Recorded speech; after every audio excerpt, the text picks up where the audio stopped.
En güvenli kale surları yıkılarak değil, içeriden kapısı açılarak düşürülür derler. Haziran 2025'te yaşanan ve sadece 12 gün süren çatışmada İran'ın başına tam olarak bu geldi. Tahran yönetimi savaş bittiğinde sadece sınır güvenliğinin değil, başkentin kalbindeki istihbarat protokollerinin de çöktüğü gerçeğiyle yüzleşti. İran'da bir istihbarat zafiyetinin varlığı yıllardır konuşulan bir şey. Ancak bu kez bu zafiyetin beka meselesiyle dönmesiyle her konuda olduğu gibi istihbarat konusunda da İran'da bir dizi tedbirler alındı. Bu videoda İran'ın çatışma sonrası hayata geçirdiği dağınık istihbarat birimlerini tek çatı altında toplayan SAMA yapılanmasını, güvenlik bürokrasideki teknokratik dönüşümü ve bu yeni doktrinin bölge içinde anlama geldiğini konuşacağız. Ama öncesinde bu videoyu beğenmeyi, kanala abone olmayı ve bildirimleri açmayı unutmayın. Gazete 10.10 başlıyor.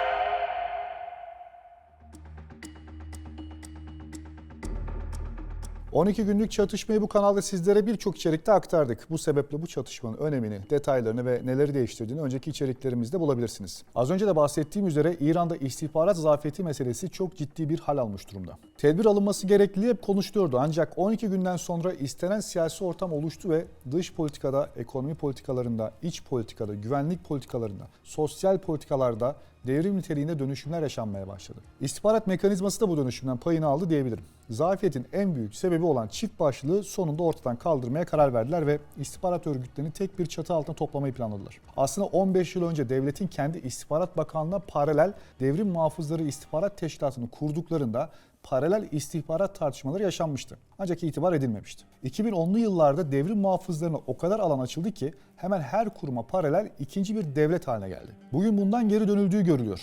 İşte çatışma öncesinde ve çatışma sırasında yaşanan bu istihbarat körlüğü Tahran'ın 40 yıllık ezberini bozmaya mecbur bıraktı. Sistem gördü ki ideolojik sadakat artık teknik güvenlik sağlamıyor. Bu yüzden çok radikal bir adım atarak Genelkurmay Başkanlığı'na ilk kez bir devrim muhafızını değil, düzenli ordu yani Erteş kökenli Abdurrahim Musevi'yi getirdiler. Özetle Tahran'da artık ideolojiden de öte profesyonellik direksiyona geçmiş durumda. Çünkü güvenlik konuları matematikseldir. Hata affetmez. Telafiye kapalıdır, hata bir kere yapılır ve sonucu geri alınmaz. Özellikle İran'da 10 yıldır yaşandığı gibi stratejik hataların telafisi yoktur. Anlaşılması için daha amiyane bir tabirle ve biraz indirgemeci bir şekilde ifade edeyim. Güvenlik konularında 2+2'nin sonucu eğer 4 ise 4'tür. Gel senin hatırına 5 yapayım diyemezsiniz. Ancak burada net bir çizgiyi de çizmek gerek. Güvenlik konularında liyakat hayatidir ama devlete ve sisteme bağlılık yani sadakat de hayatidir. Sonuçta milli güvenlik bir şirket yönetmekle bir tutulamaz. Dolayısıyla hem sadakat hem liyakat gerekir. Ama İran örneğinde de görüldüğü üzere liyakatsiz sadakat pek bir işe yaramıyor. Hele devrim muhafızları gibi salt ideoloji üzerinden ilerleyen siyasallaşmış bir istihbarat yapılanması, istihbaratın en ölümcül hatalarına sebep olan siyasallaşmayı ve beraberinde ideolojik körlüğü ve stratejik körlüğü beraberinde getirir. İran'da da yaşanan buydu ve şimdi buna iç politikadan güvenliği her konuda tedbir almaya çalışıyorlar. Bu kararın asıl tetikleyicisi askeri kayıplar değil, savaşın İran'a yaşattığı kurumsal şok oldu. Tahran açısından mesele yıkılan binalar ya da vurulan tesisler değildi. Asıl mesele devletin sinir sistemi olan istihbarat ve komuta zincirinin aynı anda felç olmasıydı. Birincisi dekapitasyon yani başsız bırakma travması. Çatışmanın ilk safhasında üst düzey komuta kademesinin hedef alınması, karar alma süreçlerini ve saha koordinasyonunu çökertti. Bu durum mevcut güvenlik mimarisinin kriz anlarında sürdürülebilir olmadığını ortaya koydu. Parçalı istihbarat yapılarıyla böyle bir kriz yönetilemezdi. İkincisi karşı istihbarat iflası. İran'ın en ağır yenilgisi İsrail'in doğrudan İran içerisinde operasyonel kapasite kurabilmiş olmasıydı. Tehdit yalnızca sınır ötesinden gelmedi. İran güvenlik elitleri içeriden çöken bir güvenlik yapısıyla karşı karşıya olduklarını gördü.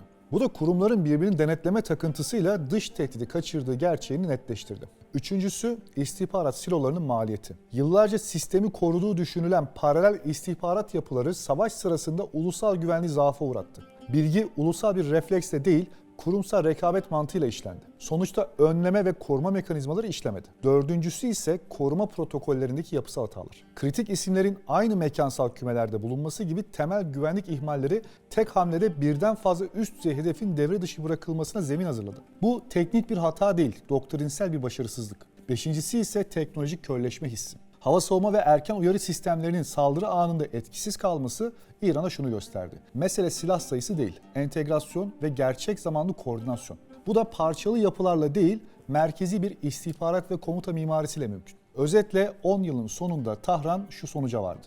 askeri hasar telafi edilebilir. Ancak istihbaratın körleşmesi ve komuta zincirinin kırılması telafi edilemez. Bu yüzden istihbaratı tek çatı altında toplama fikri bir reform değil, doğrudan bir beka refleksi olarak ortaya çıktı.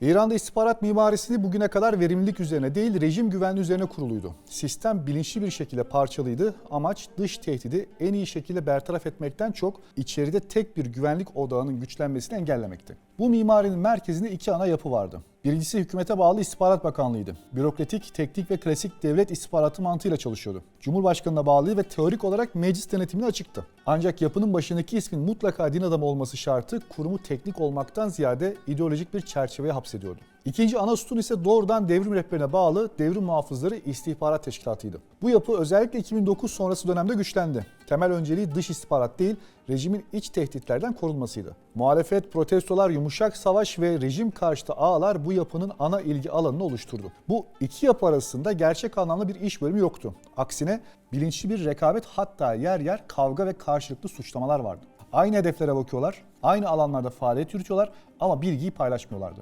İstihbarat ulusal bir değer olarak değil, kurumsal bir koz olarak görülüyordu. Bu da bilgi siloları dediğimiz yapıyı üretti.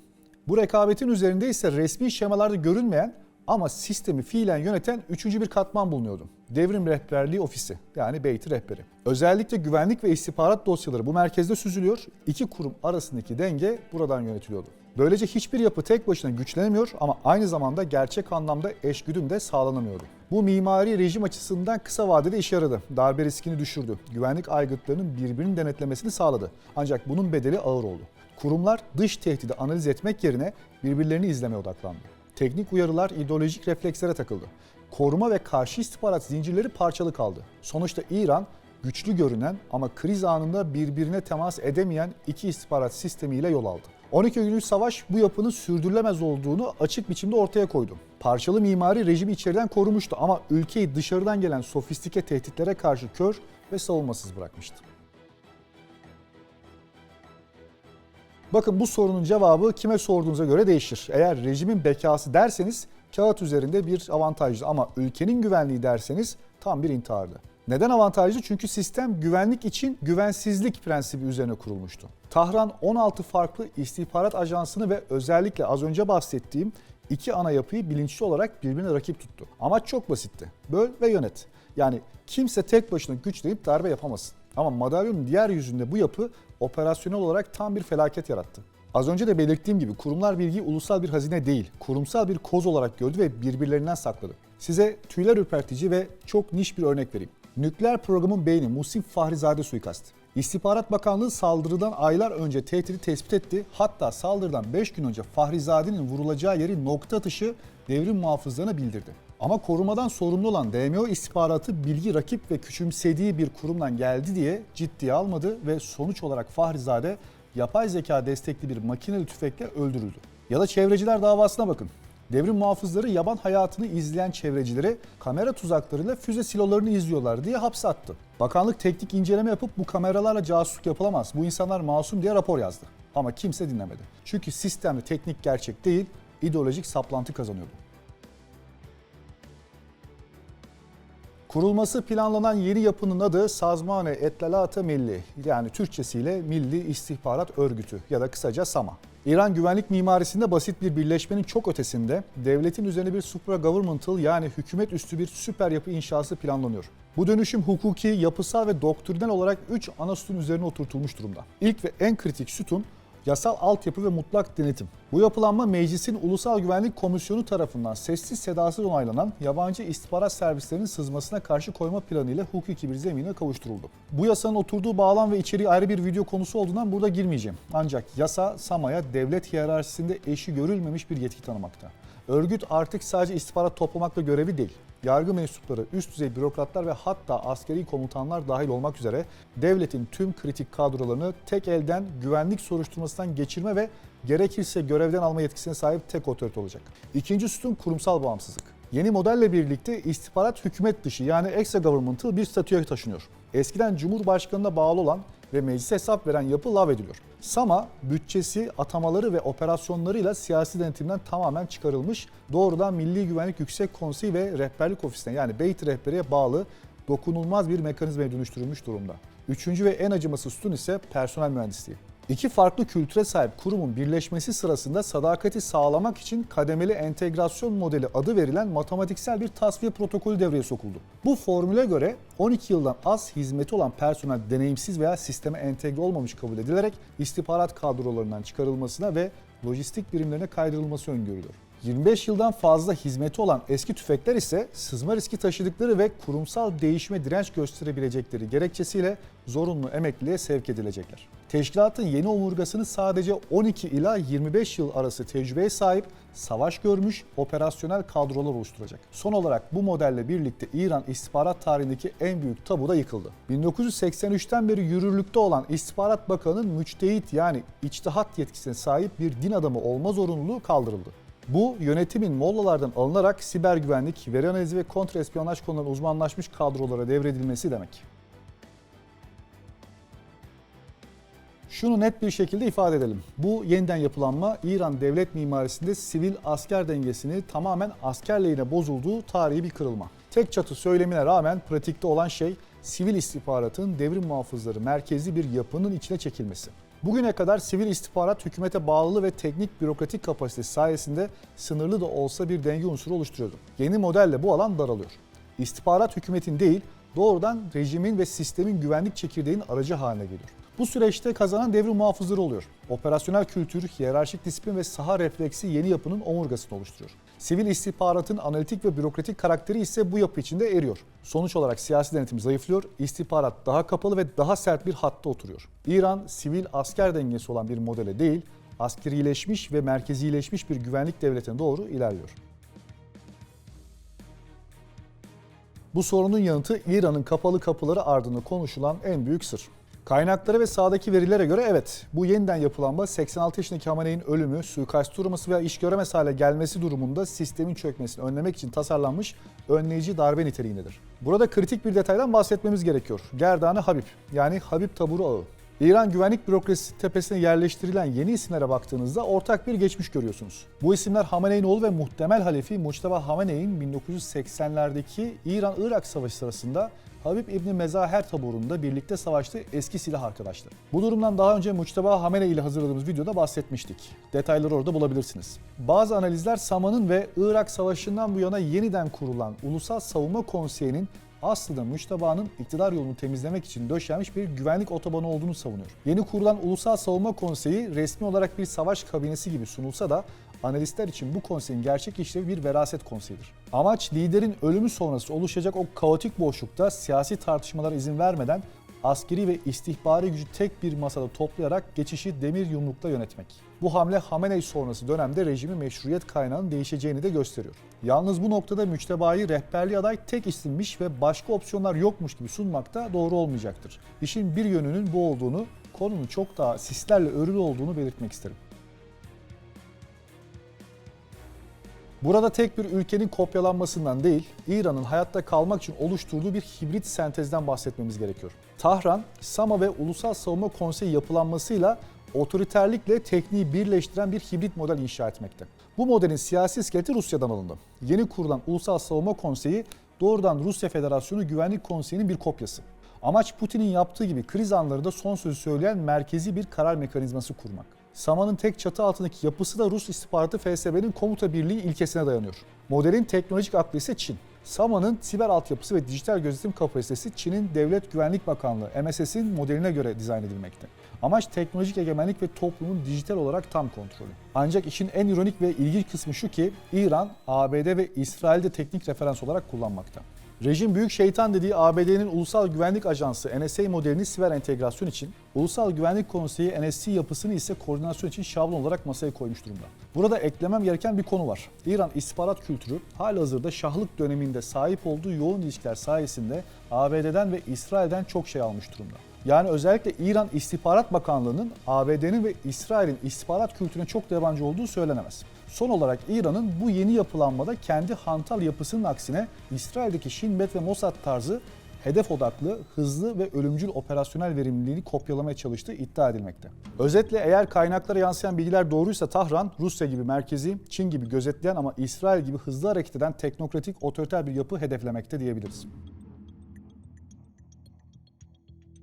Tek çatı istihbarat modeli iç güvenlikte en başta karar alma ve müdahale kapasitesi sertleştirir. Çünkü İran'daki eski sistemde sertlik değil, dağınıklık vardı. Kurumlar birbirini dengelemiyor, birbirini bloke ediyordu. Birincisi, müdahale hızı artar. Çift başlı yapı tehdit tespit edildiğinde yahut bir olay gerçekleştiğinde kim sorumlu tartışmasını doğuruyordu. Tek çatıyla birlikte bu belirsizlik ortadan kalkar. İç güvenlik refleksi daha hızlı ve daha kararlı hale gelir. İkincisi, önleme kapasitesi sertleşir. Eski modelde bilgi kurumsal rekabet yüzünden tutuluyor ya da gecikiyordu. Tek merkezli yapı istihbaratı filtrelemeden sahaya indirir. Bu da geç kalınmış müdahaleler yerine erken ve sert müdahaleleri mümkün kılar. Üçüncüsü, kurumsal ideolojik yorum zayıflar. Operasyonel mantık güçlenir. Rekabet ortamında ideolojik refleksler kurumsal silaha dönüşüyordu. Tek çatıyla birlikte tehdit kim söyledi üzerinden değil, ne söyledi üzerinden değerlendirilir. Son olarak sistem açısından kontrol artar. Bu daha özgür bir sistem anlamına gelmez. Ama İran bağlamında bu model iç güvenliği daha tutarlı ve daha disiplin hale getirir. Sertleşme burada keyfiyet değil, merkezileşmiş disiplin anlamına gelir. Özetle tek çatı istihbarat İran'da iç güvenliği daha baskıcı olduğu için değil,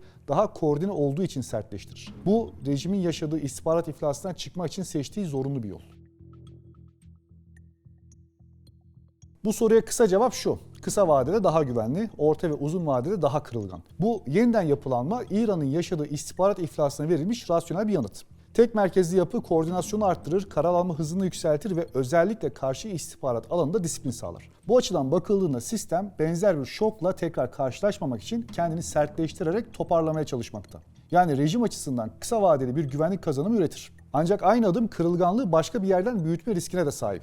Merkezileşme arttıkça hata payı düşmez, hata tekilleşir. Çift başlığın yarattığı kaos ortadan kalkar ama onun sağladığı sınırlı esneklik de kaybolur. Yanlış bir tehdit okuması, yanlış bir önceliklendirme ya da yanlış bir iç düşman tanımı artık tüm sistemi aynı anda etkiler. Dahası bu model iç güvenliği teknik olarak güçlendirirken toplumsal zemini daha fazla zorlar. Güvenlik refleksi sertleştikçe sistemin meşruiyeti güvenlik performansına daha fazla bağımlı hale gelir. Bu da her başarısızlığı daha maliyetli kılabilir. Bunun aşılması ancak kontrollü esneklik üretilerek mümkün olabilir. Tek çatı korunur ama onun içinde bağımsız analitik hücreler ve farklı tehdit okumaları üretebilen alt mekanizmalar yaşatılır. Ayrıca karar verici ile uygulayıcı arasına ikinci bir teknik değerlendirme eşiği konur. Böylece merkezileşmenin hız avantajı korunur ama tekil hatanın tüm sistemi çökertme maliyeti düşürülür. Şimdilik niyet böyle gibi görünüyor ama sistem henüz tam kurulup yerleşmeden bir analiz üretmek zor. Bu videoda 12 günlük savaşın enkazı üzerinden yükselen İran'ın kurmak için adımlar attığı yeni istihbarat çatı örgütü SAMA'yı ve değişen güvenlik doktrinini tüm teknik detaylarıyla ele aldık. Bu ve benzeri stratejik dosyalarla bölgedeki gelişmelerin röntgenini çekmeye devam edeceğiz. GZT'yi takip etmeyi, videoyu beğenmeyi ve bildirimleri açmayı unutmayın. Bir sonraki GZT 10.10'da görüşmek üzere. Hoşçakalın. En güvenli kale surları yıkılarak değil, içeriden kapısı açılarak düşürülür derler. Haziran 2025'te yaşanan ve sadece 12 gün süren çatışmada İran'ın başına tam olarak bu geldi. Tahran yönetimi savaş bittiğinde sadece sınır güvenliğinin değil, başkentin kalbindeki istihbarat protokollerinin de çöktüğü gerçeğiyle yüzleşti. İran'da bir istihbarat zafiyetinin varlığı yıllardır konuşulan bir şey.